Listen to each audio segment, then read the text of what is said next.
അഭിമാനകരമായിട്ടുള്ള അസ്തിത്വത്തെ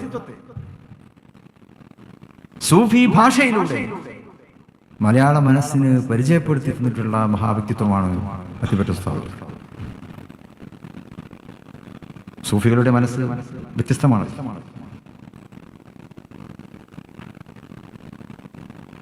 അത് അചഞ്ചലമായ വിശ്വാസത്തിന്റെ, ദൈവികമായിട്ടുള്ള പ്രണയത്തിന്റെ മഹാ പ്രവാഹമാണ് സൂഫി മനസ്സുകളിലൂടെ നമുക്ക് കാണുവാൻ കഴിയുന്നത്. അപ്പൊ ആ സൂഫി മനസ്സ് ഇന്ത്യയിലെ മുസ്ലിങ്ങളുടെ അഭിമാനകരമായിട്ടുള്ള അസ്തിത്വത്തെ അതിനെ പ്രകീർത്തിച്ചുകൊണ്ടിരുന്നു, അതിനെ പ്രോത്സാഹിപ്പിച്ചുകൊണ്ടിരുന്നു. ഇവിടെ നമുക്ക് വിദ്യാഭ്യാസം വേണം, തലമുറകൾക്ക് അറിവുകൾ വേണം, നല്ല സൗകര്യങ്ങൾ നമ്മുടെ നാടുകളിൽ വേണം, നല്ല തൊഴിലവസരങ്ങൾ നമുക്ക് വേണം, വ്യവസായങ്ങൾ നമ്മുടെ നാട്ടിൽ വളരണം.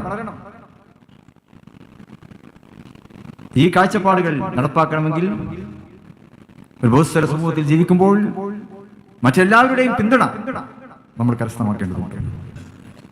മറ്റെല്ലാവരോടും യോജിച്ച് നിൽക്കേണ്ടത്, മറ്റുള്ളവരോട് ചേർന്ന് നിന്നുകൊണ്ട് ഭരണപരമായിട്ടുള്ള ആനുകൂല്യങ്ങളെ നമുക്ക് നേടിയെടുക്കുവാൻ കഴിയും.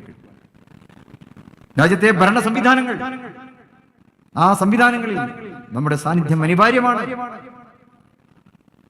എന്ന് മഹാനവകൾ നമുക്ക് പറഞ്ഞു തന്നിട്ടുണ്ട്. രാഷ്ട്രീയത്തെ നിസ്സാരമായി അദ്ദേഹം കരുതിയില്ല. രാഷ്ട്രീയത്തെ ഗൗരവ ബുദ്ധിയോടെ തന്നെയാണ് മഹാനവകൾ നമുക്ക് പറഞ്ഞു തന്നത്. അതൊക്കെ തന്നെ എല്ലാ കാലങ്ങളിലേക്കുമുള്ള കാഴ്ചപ്പാടുകളാണ്. സൂഫികളുടെ ഒരു ചര്യയും അതാണ്, കാലങ്ങളെ അതിജീവിക്കുക എന്നുള്ളത് അവരുടെ ചര്യയാണ്. കാരണം അവർ കാലത്തിന്റെ ജിഹ്വയാണ്.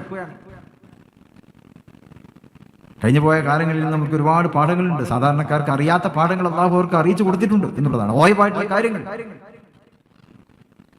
കഴിഞ്ഞ കാലങ്ങളിലുള്ള ലോക സഞ്ചാരത്തിലൂടെ ചിന്തകളുടെ സഞ്ചാരം സാധാരണ നമ്മൾ നടത്തുന്നതായിട്ട് കാറും ബസ്സിലും പോവല്ല. സൂഫികൾ നടത്തുന്ന ലോകസഞ്ചാരം എന്നുള്ളത് അവരുടെ മസ്തിഷ്കം കൊണ്ട് നടത്തുന്ന ലോകസഞ്ചാരമാണ്. അവരുടെ ചിന്തകളിലൂടെ നടത്തുന്ന ലോകസഞ്ചാരമാണ്. ആ സഞ്ചാരങ്ങളിൽ സാധാരണക്കാർ കാണാത്ത കാഴ്ചകൾ അവർക്ക് കാണുവാൻ കഴിയും. സാധാരണക്കാർ കേൾക്കാൻ കഴിയാത്ത ശബ്ദങ്ങൾ അവർക്ക് കേൾക്കുവാൻ കഴിയും. സാധാരണക്കാർക്കില്ലാത്ത അനുഭവങ്ങൾ അവരുടെ മനസ്സുകളിൽ കൂടിയെത്തും. അതിന്റെ പശ്ചാത്തലത്തിലാണ് അവര് വിധി പറയാറുള്ളത്, അല്ലെങ്കിൽ അവർ ഉപദേശങ്ങൾ കൊടുക്കാറുള്ളത്.